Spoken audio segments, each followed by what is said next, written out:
अरे खाए क्या पान बनारस वाला रे, लजाए बंद अक्ल का ताला रे। एले पनवा भैया तो आ रहा है, ले भाई खा ले भैया। एक कलकत्ता सादा। अरे प्रेम भैया, अरे कहाँ जा रहे हो? और कहा कवि सम्मेलन में।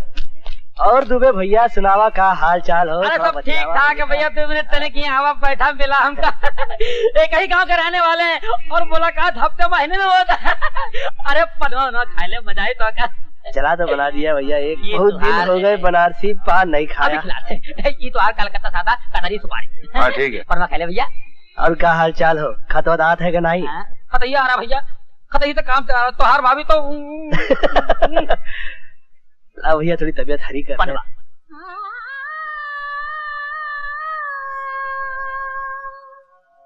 क्या कहे आज क्या हो गया, आपका सामना हो गया। ये शेर किसने गाया दुबे? अरे इसकी आवाज सुनकर छूट जाते हैं अच्छे अच्छों के पान। अरे नाम है लैला जान। सामने वाला कोठा है ना, चंद्राबाई का कोठा है, और उस कोठे की रौनक उसकी बिटिया लैला जान रे। हमारा यार मुझे पता करना है कि शेर कोठे तक कैसे पहुंच गया। अरे इस कोठे पर तो ऊंची ही चीज पहुंच सकती है भैया। शायरी भी ऊंची, ऊंचे लोग, लखपति करोड़पति ग्रेड के भैया। तुम तो वहां पहुंच ही नहीं सकते। इसीलिए तो मैं जानना चाहता हूँ कि मंदिर की प्रेरणा कविता बनकर इस कोठी तक कैसे पहुंच गई। मुझे वहां जाना ही पड़ेगा दुबे। सरबान, वो जो कोठे से पान का जो आर्डर आया है ना, हम इनके साथ भिजवा रहे हैं, जरा इनको अंदर जाने देना। ये ले सही राजा। क्या बात है भैया, ऊपर से ऐसे उतरे जैसे बिजली का करंट मारा हो। कल जान से अखियां वखियां लड़ गए का। अरे नहीं दुबे भैया, ऊपर कोठे पर जाकर मेरे पैरों तले जमीन निकल गई। इस लड़की को तो मैं हमेशा मंदिर में देखता रहा, एक पवित्र देवी के रूप में। वैसे भैया ये लड़की कोठे में बैठ के भी पवित्र है। बड़े बड़े रईस यहाँ लाइन लगा कर चले गए, पर लैला जान की तरफ से सबको ठेंगा। पूजा के लिए मंदिर में जाती है और नाम है लैला जान। ये क्या राज है? असली नाम लीला है भैया, पर इस कोठे के धंधे ने उसे लैला बना दिया है। अब उसमें उसका कोई दोष है? तब तो दुबे, लैला को मंदिर में देखकर मेरे मन में जो भावनाएं जागी थी वो ठीक ही थी। लैला कीचड़ में खिला हुआ एक कंवल है, मैं निकालूंगा उसे इस कीचड़ से। आदाब। अरे हम कब बहनी बाबू, एक नजर जरा हिया भी तशरीफ रखिए। वैसे बहुत बेशरम आदमी हो तुम। क्या क्या कह रहे हैं आप? नहीं, घर में सती सावित्री पतिव्रता पत्नी बैठी है, उसको छोड़ के आप हिया आते हैं। वो बेचारी तो थाड़े मार मार के रोती होगी। अरे तुम्हारी पत्नी भी तो रोती होगी। हमारी पत्नी रोती नहीं, उल्टा हमको रुलाती है। आदाब अर्ज है साहिबान। आदाब। आदाब अर्ज है। बड़ी देर की मेहरबान आते आते। आदाब। आदाब। लैला जान, आज हमारी वो गजल सुना ही डालो, रुकावट मत डालना। अरे नहीं साहब, हम और रुकावट हट। लैला जान, जरा इनकी गजल सुना ही डालो। सुन लो भाई, कलेजा थाम के, कान में रुई डाल के। हाजरीन, मतला अर्ज है। हमने क्या क्या उसे महफिल में इशारा न किया, हमने क्या क्या उसे महफिल में इशारा न किया, देखना भी हमें जालिम ने गवारा न किया।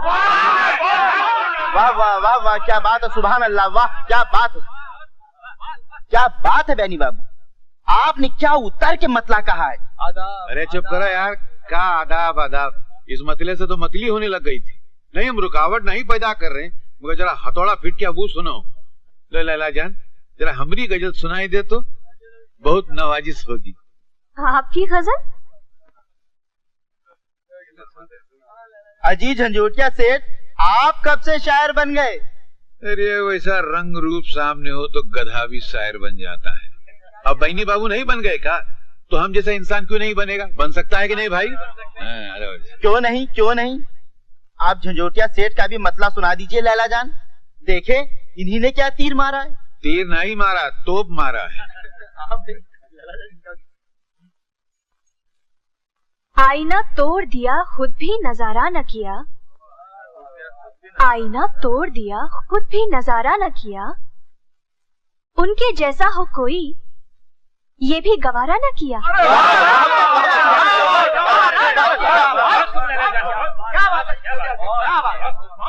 वाह क्या बात है झंझोटिया सेठ, आपने तो वाकई हथौड़ा फिट कर दिया है।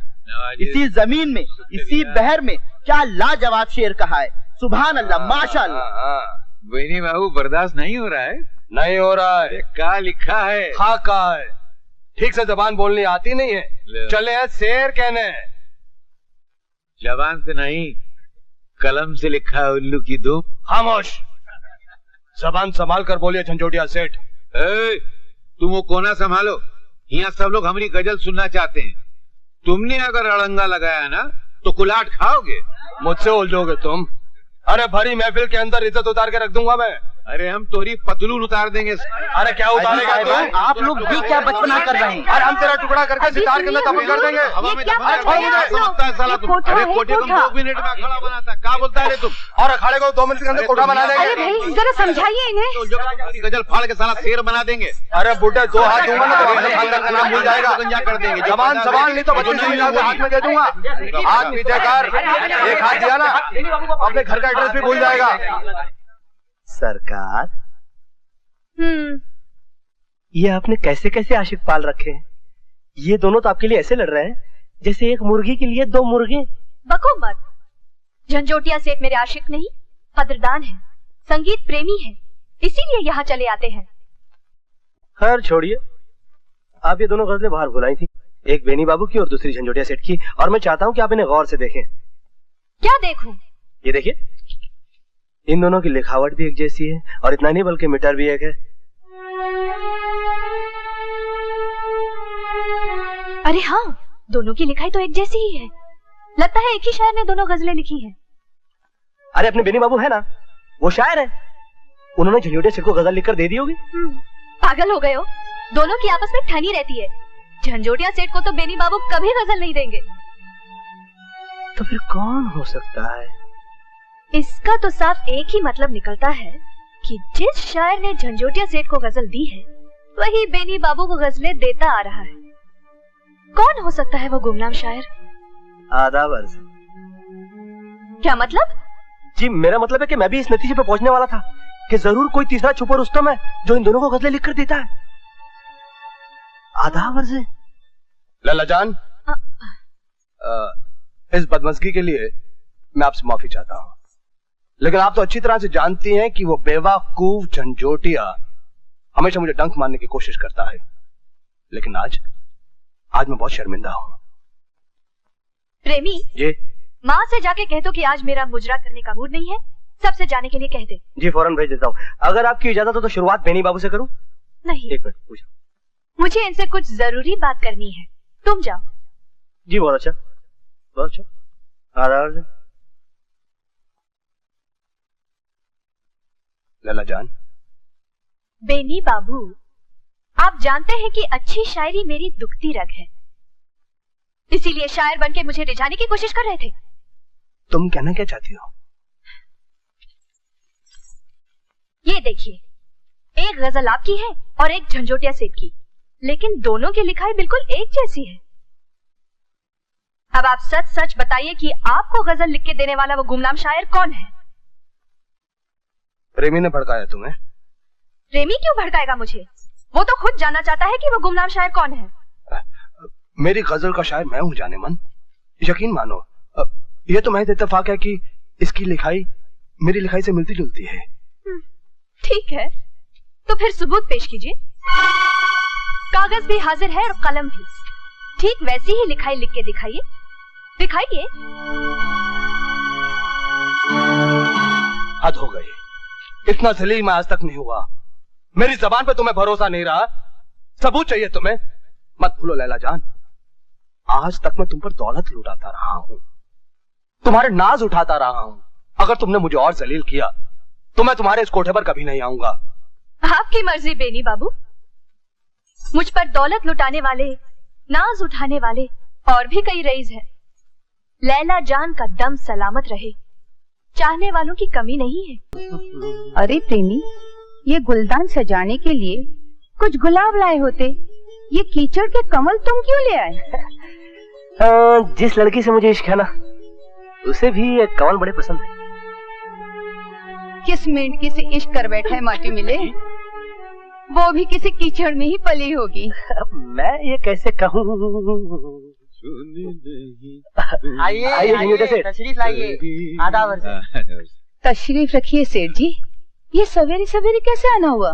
बस ऐसे ही कहा है कि राजगढ़ के ठाकुर जो हैं हमारे परम मित्र हैं, तो इस पूर्णिमा को उनकी बेटी का ब्याह है, उसके जश्न में लैला जान का जो मुजरा है वो हम फिक्स करके आए हैं। ठाकुर साहब को हम जबान दिया है। माफ कीजिए सेठ जी, मैं अपना कोठा छोड़कर बाहर मुजरा करने कहीं नहीं जा सकती। अरे अगर हम लैला जान होते ना तो नाच नाच के पूरे भारत को नचा देते। हंस रही हो मगर चलने को नहीं कह रही है। नहीं। चलोगी ना? नहीं। अरे यार समझाओ ना इसको। सेठ जी की बात रख लीजिए लैला जान, अब तो ये बेनी बाबू से बढ़िया शायर हो गए, कुछ कम नहीं है। सेठ जी, अगर आप चाहते हैं कि मैं राजगढ़ चलूं, तो फिर आप मुझे सच सच बताइए, जो गजल आपने मुझे दी थी वो आपको किसने लिख के दी? किसने लिख के दी? अरे क्या बात करती है, हम अपने हाथ से लिखा है, दिमाग से निकली है, 100% हम लिखा है। आपने लिखी है? फिर ठीक है, राजगढ़ मुजरे में गाने के लिए आप उसी खूबसूरत लिखाई में मुझे गजल दे दीजिए। बस इसी शर्त पे मैं चलूंगी। नहीं इतना आसान थोड़ी, हमारा दिमाग कोई फैक्ट्री थोड़ी है। यहाँ बटाने के फड़ से कोई गजल निकल आएगी, उसके लिए मूड चाहिए, तब गजल उत्पादन होगी। मूड शूट आप आराम से बना लीजिए झंझोटिया सेठ, अभी पूर्णिमा के लिए कुछ दिन बाकी है। नहीं देखो, बाकी है कुछ दिन। कभी 5 मिनट भी लगता है, 5 महीना भी लगता, कभी 5 साल भी ले। अरे लैला जान कैसे तगाजे हम फंसा दिया, हमने चारों ओर तो अमावस का अंधेरा छाई गया। देखो नाक बीच में आ जाएगी। अब मामला फिट हो गया, जरा हुआ देखो तो। हाय राम, ये क्या है? तुमने तो मुझे नौटंकी की नटनी बना दिया।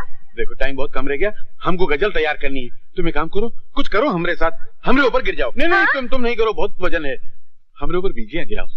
सटिया गए हो क्या? तुम पर बिजली गिरी तो मेरा घर नहीं जलेगा? अरे घटाओं की बिजली नहीं, फूलन देवी, मतलब मन की देवी, अदाओं की बिजली। हिया जब 4440 वोल्ट का करंट लगेगा तो हिया से गजल निकलेगी। चलो जरा नखरा दिखाना तो। कैसे? मधुर मुस्कान से, नैनों के बांध से और इठलाती चाल से। अरे का भैंस की तरह खड़ी फुन फनाए रही हो, हिरनी की तरह इठलाए कि चलो लैला। अच्छा चलती हूँ, चलती हूँ। ओ डीजल इंजन वापिस हो, एक्सीडेंट करने जा रही हो का? नहीं। अरे जरा नजाकत से फूल की भांति लहराए के चलो। अच्छा चलो। अच्छा। हुई गवा उत्पादन, फुदक फुदक तू चाल चले, नाम तेरा हिरनी कोमल, ठुमक ठुमक खूले ठुमके, हम देख रहे हैं आंखें मलमल। दांत तेरे भुट्टे दाने, दिल छेद रहे हैं नैना चंचल, ये रूप तेरा भारी भरकम, हम प्यार करेंगे लड़े दंगल। सेठ जी है? अरे काहे को मचान आवाज में बात करती हो यार? मैं नहीं, कोई आया है। अरे काहे को मजा खराब करा? कौन है बे?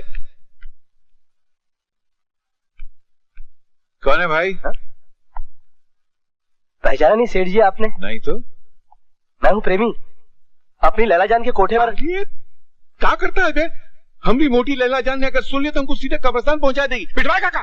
क्यों जी? इसका मुंह क्यों दबोचे हो? नहीं, हम यहाँ जरा खुशबू लगाए कि इसको सुंघारे थे ना। नहीं तो। हाँ। नहीं, ये किसी कोठे का जिक्र कर रहा था। कोठा? अरे नहीं नानी जी, माफ करना रानी। हाँ। कोठा नहीं, कोठी। तुम ठीक को ठा समझ रही थी, जरा कान साफ करा लो, ठीक नहीं है। नहीं, लैला जान भी कहा था। नहीं वो नहीं कहा था। हाँ कहा था। वो प्रेमी भी कहा था, मैंने सुना होगा आपने। सुना मैंने, तुमने कहा तुम प्रेमी हो। हाँ मैं प्रेमी हूँ, इसीलिए मेरी कोठी का नाम लैला जान है। कहाँ है? वो अपना यहाँ से नजदीक में बहुत दूर एक इलाका है, अरमान रोड, प्रेम नगर, चाहत बिल्डिंग। हाँ वो हाँ, मैं जाऊंगी वहाँ तहकीकात करने। जाओ, मगर वहाँ बहुत बड़ा खड्डा है, भाड़ से गिर जाओगी तो क्रेन में नहीं उठा सकेगा। ठीक है, तहकीकात करूंगी और बात गलत निकली तो तुम्हारी खैर नहीं पतिदेव। हाँ। अरे बाप रे। सेठ जी, हाँ। ये सेठानी मेकअप बहुत करती हैं। ये मेकअप है? आज ही पोता था बड़ी मुश्किल से मस्का पॉलिश लगाए के। तेरा मामला फिट करने जा रहे थे तो तुम आगे भाग देने से टपक पड़े। वैसे पोतने के बाद आप क्या मामला फिट करने वाले थे? गजल उत्पादन का एक दिन रफरफाई किया अभी। लैला जान कह रही थी कि बिना गजल के हम राजगढ़ नहीं जाएंगे तो हमारा तो मुंह काला हो जाता। हम ठाकुर साहब को कौन सा चौकटा दिखाते? अरे यही चौकटा दिखाएंगे और बड़ी शान से दिखाएंगे। हाँ क्या? ये लीजिए, एक फड़फड़ाती हुई गजल। गजल? ये तुम्हें कहाँ से मिली? आप ही की लेटर बॉक्स है। हमारे लेटर बॉक्स में? ये हमारे लेटर बॉक्स में रोज गजल कहाँ से आ जाती है? बस आ जाती है। इसकी लिखाई भी बिल्कुल वैसी है जैसे पहले गजल की थी। है कैसे? बस आप इसे अपने लेटर बॉक्स का चमत्कार समझ लीजिए। तुम हमको का उल्लू का पट्टा समझते हो का? नहीं सेठ जी, भला मेरी ये कैसे मजाल हो सकती है कि मैं आपको उल्लू का पट्टा समझूं? अरे झंझोटिया सेठ सारी दुनिया को चूना लगा दे, तुम हमको चूना लगा रहा है का? पहली गजल भी तुम लाया था ना, ये भी तुम लाया है। क्या नाटक है? बोलो सेठ जी। अरे बोला, सर का झुका खड़ा है। अगर आप मुझसे वादा करें कि आप लैला जान को कुछ नहीं बताएंगे तो मैं आपको सब बताऊंगा।